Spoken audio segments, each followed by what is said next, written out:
আমির মাহফুজুর রহমান ভাই, উপস্থিত শাহাবুদ্দিন ভাই, সানাউল্লাহ ভাই সহ আমাদের মহিউদ্দিন আহমেদ ভাই সহ, নঈম ভাই সহ, বদিউল আলম মজুমদার ভাই সহ বাংলাদেশের বিভিন্ন প্রান্তে ইসলামী আন্দোলনের দায়িত্ব পালন করেন যারা, সে দায়িত্বশীল ভাইয়েরা, উপস্থিত এলাকাবাসী, প্রিয় যুব সমাজ, আসসালামু আলাইকুম ওয়া রাহমাতুল্লাহ। এলাকার সন্তান হিসেবে এলাকার মুরব্বীদেরকে, যুব সমাজকে সামনে বক্তব্য দেওয়ার খুব বেশি অবকাশ নেই। আমরা আপনাদের কাছেই জন্মগ্রহণ করেছি, আপনাদের সাথেই ছিলাম, আপনাদের সাথে আপনাদের দোয়া নিয়ে বড় হয়েছি। গত 16 বছর ধরে যে নির্যাতন এবং নিষ্পেষণ সারা বাংলাদেশে হয়েছে, সারা বাংলাদেশের যে এলাকাগুলোতে সবচেয়ে বেশি নির্যাতন এবং নিষ্পেষিত এলাকা ছিল, তার মধ্যে 14 গ্রাম অন্যতম। এই 14 গ্রামের মধ্যে আরেকটি নির্যাতন এবং নিষ্পেষণের জায়গা হচ্ছে এই পাথরডা এলাকা। এই কুলিয়ারা স্কুলে অনেক স্মৃতি আমাদের। এখানে আমরা ছোটকালে যখন এই স্কুলে পড়তাম, আমাদেরকে ইফতারের দাওয়াত দিত আমাদের দায়িত্বশীল ভাইয়েরা।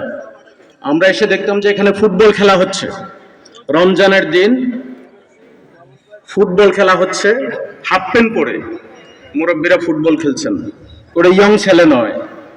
যিনি নেতা কালাম ভাই বলেছেন, আমরা নাম নিতে চাই না, নাম নিয়ে আর বেশি ঘৃণা সৃষ্টি করতে চাই না।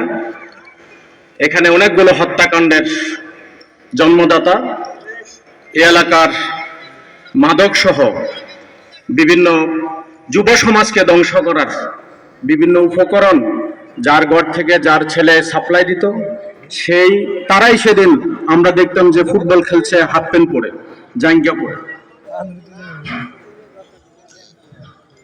প্রিয় ভাইয়েরা, আমি সেদিকে যেতে চাই না, আমি শুধু দুই একটা কথা বলেই শেষ করব, যেহেতু কিছুক্ষণ পরে এশার জামাতের আজান দেবে, এশার নামাজের আজান দেবে।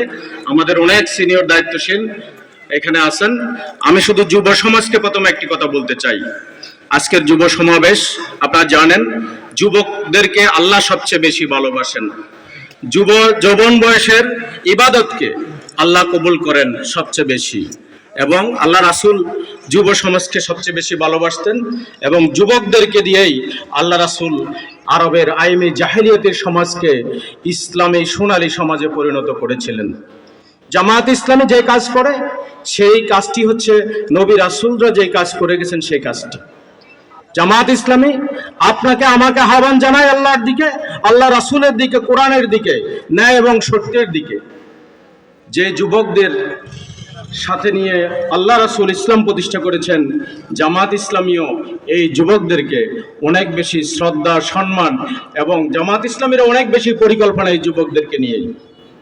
সুতরাং এলাকার তোমরা যারা যুবক, তোমাদেরকে এই সময়টিকে ইসলামের পথে, আল্লাহর পথে, আল্লাহর সন্তুষ্টির পথে, রাসূলের নির্দেশিত পথেই ব্যয় করার চেষ্টা করতে হবে। জামাত ইসলামী প্রচলিত অন্য কোনো রাজনৈতিক দলের মতো কোনো রাজনৈতিক দল নয়। জামাত ইসলামী কোনো ব্যক্তির পূজা করে না, জামাত ইসলামী কোনো ব্যক্তির নামে স্লোগান দেয় না, জামাত ইসলামী কোনো ব্যক্তিকে প্রতিষ্ঠিত করার জন্য প্রতিষ্ঠিত হয়নি। জামাত ইসলামী শুধুমাত্র একমাত্র আল্লাহর জমিনে আল্লাহর দ্বীন কায়েমের জন্য, আল্লাহর জমিনে আল্লাহর বিধান প্রতিষ্ঠার জন্য, আল্লাহর জমিনে রাসূলের নির্দেশিত আদর্শকে বাস্তবায়নের জন্য প্রতিষ্ঠিত হয়েছে। সুতরাং এই এলাকার জামাত ইসলামী বাংলাদেশের অন্য কোনো জামাত ইসলামের চেয়ে ব্যতিক্রম হতে পারবে না। আমি জামাত ইসলামী করি, কিন্তু আমি কোরআন পড়ি না। আমি জামাত ইসলামী পড়ি, আমার সাথে নামাজের কোনো সম্পর্ক নেই। আমি জামাত ইসলামী করি, আমি মুরব্বীদেরকে সম্মান করি না। আমি জামাত ইসলামী করি, আমার সাথে অন্যদের সৌহার্দ্য সম্পর্ক নেই। তাহলে এই জামাত ইসলামী করার কোনো মূল্য নেই। আমি সারা জীবন জামাত ইসলামী করব, কিন্তু জামাত ইসলামী যে ইসলামী শিক্ষার কথা বলে, জামাত ইসলামী যে ইসলামের আদর্শের কথা বলে, সেই আদর্শের প্রতিফলন আমার মাঝে, আমার চরিত্রের মাঝে, আমার কথার মাঝে, আমার সামগ্রিক জিন্দেগির মাঝে যদি প্রতিফলিত না হয়, তাহলে এই জামাত ইসলামী পরিচয় দিয়ে কোনো মূল্য নেই। আমি একান্তভাবে অনুরোধ করব, জামাত ইসলামীর প্রথম দায়িত্ব হচ্ছে আমরা 5 ওয়াক্ত নামাজ পড়ব, আমরা মানুষকে সেবা করব, আমরা আল্লাহ রাসূলের নির্দেশিত পথে চলব, এবং এর বাহিরে কোনো ব্যক্তির কথায় নয়। আমাকে অনেকে ফোন করে বিভিন্ন সময় দেখা সাক্ষাৎ বলেন, জামাত ইসলামের আমির কেন মানুষকে ক্ষমা করে দিয়েছেন? আমরা যদি আল্লাহ রাসূলের আদর্শের পথে থাকি, তাহলে রাসূলের আদর্শ কি ছিল? ইসলামের আদর্শ কি? ইসলামের সবচেয়ে সৌন্দর্য হচ্ছে ধৈর্য এবং ক্ষমা। যে রাসূলকে মক্কা থেকে তাড়িয়ে দিয়েছিল কাফেররা, যে সাহাবীদের সকল ঘরবাড়িগুলো দখল করে নিয়েছিল কাফেররা, হ্যাঁ আমাদের ঘরবাড়িগুলো তারা ভেঙেছে, আমাদের ঘরবাড়িগুলো তারা দখল করেনি, আমাদের দোকানপাট লুটপাট করেছে তারা, আমাদেরকে অসংখ্য মামলা জর্জরিত করেছে, আমাদেরকে ডান্ডা বেরি পড়িয়েছে, আমাদেরকে রিমান্ডে নিয়েছে, আমাদেরকে হাত করা পড়িয়েছে, আমাদেরকে বছরের অসংখ্য সময় আমাদের কেটেছে বা কোর্টের বারান্দায়। এর চেয়ে শতগুণ, হাজার গুণ, লক্ষ গুণ বেশি নির্যাতনের শিকার হয়েছে নবী রাসূলরা, এর চেয়ে অনেক বেশি নির্যাতনের শিকার হয়েছে সাহাবায়ে আজমাইনরা, এর চেয়ে অনেক বেশি নির্যাতনের শিকার হয়েছে ইমাম আবু হানিফা। মাওলানা মতিউর রহমান নিজামী জেলখানায় ফাঁসির কাস্টে ঝুলেছেন, ইমাম আবু হানিফাও জেলখানায় মারা গিয়েছেন। ইমাম শাফি রহমতুল্লাহ আলাইহি, ইমাম ইবনে তাইমিয়া, অনেক বড় বড় যারা আমাদের ইমাম, আল্লামা দেলোয়ার হোসেন সাঈদী, সবাই মারা গেছেন কোথায়? জেলখানাতে। এরা আমাদের আদর্শ। আল্লাহ রাসূল সাল্লাল্লাহু আলাইহি ওয়াসাল্লাম যখন মক্কা বিজয় করলেন, মক্কার মানুষ থরথর করে সেই সময় কাঁপছে, আজকে বিজয়ী মুহাম্মদ আমাদের সাথে কি ব্যবহার করে। কাবাগরের সকল মূর্তিগুলো আল্লাহ রাসূল ভেঙে ফেললেন, জাল হক ওয়া জাহাকাল বাতিল।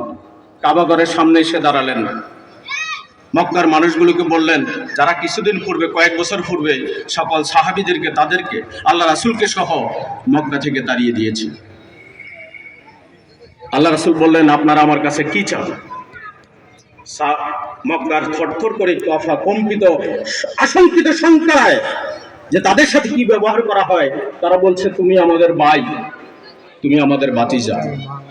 আল্লাহ রাসূল বললেন, আমি আপনাদেরকে আমার ভাই ইউসুফ আলাইহিস সালাম যেমনি ভাবে তার ভাইদেরকে ক্ষমা করে দিয়েছে, আজকে আমি আপনাদেরকে সেভাবে ক্ষমা করে দিলাম। 10,000 সাহাবী নিয়ে আল্লাহ রাসূল মক্কা বিজয় করলেন। এই ক্ষমার কারণে আল্লাহ রাসূল যখন দুনিয়া থেকে চলে যাচ্ছেন, তখন 6 লক্ষ সাহাবী সেই সময় জীবিত ছিলেন। লক্ষ লক্ষ মানুষ সে সময় ইসলাম গ্রহণ করেছেন। কেন? ক্ষমার কারণে। আমরা কি চাই? আমাদের প্রতিশোধ না, আমরা চাই ইসলাম প্রতিষ্ঠা করতে। আমরা চাই মানুষ আল্লাহর পথে ফিরে আসুক, আমরা চাই মানুষ রাসূলের আদর্শকে ধারণ করুক। প্রিয় ভাইয়েরা, এজন্য আমি এই এলাকার জামাত ইসলামী যারা করেন, এই এলাকায় যারা দায়িত্বশীল, এই এলাকার যুব সমাজ, এই এলাকার আমাদের মুরব্বী, সবাইকে অনুরোধ করব যে জামাত ইসলামীকে আপনারা বোঝার চেষ্টা করবেন। যে এই কথাগুলো গত 16 বছর ধরে আমরা আপনাদের সামনে বলতে পারিনি, আমাদের বাক স্বাধীনতা হরণ করে বেরা হয়েছিল, সেই কথাগুলো আপনারা আজকে শুনছেন, ভবিষ্যতে শুনবেন ইনশাআল্লাহ। আপনারা জামাত ইসলামীকে বুঝুন এবং জামাত ইসলামকে সহযোগিতা করুন এবং জামাত ইসলামের সাথে সম্পৃক্ত হন। এই আহ্বান জানিয়ে আপনাদের সকলকে আন্তরিক মোবারকবাদ জানিয়ে আমি আমার কথা শেষ করছি। ওমা তৌফিক ইল্লা বিল্লাহ। আসসালামু আলাইকুম ওয়া রাহমাতুল্লাহ।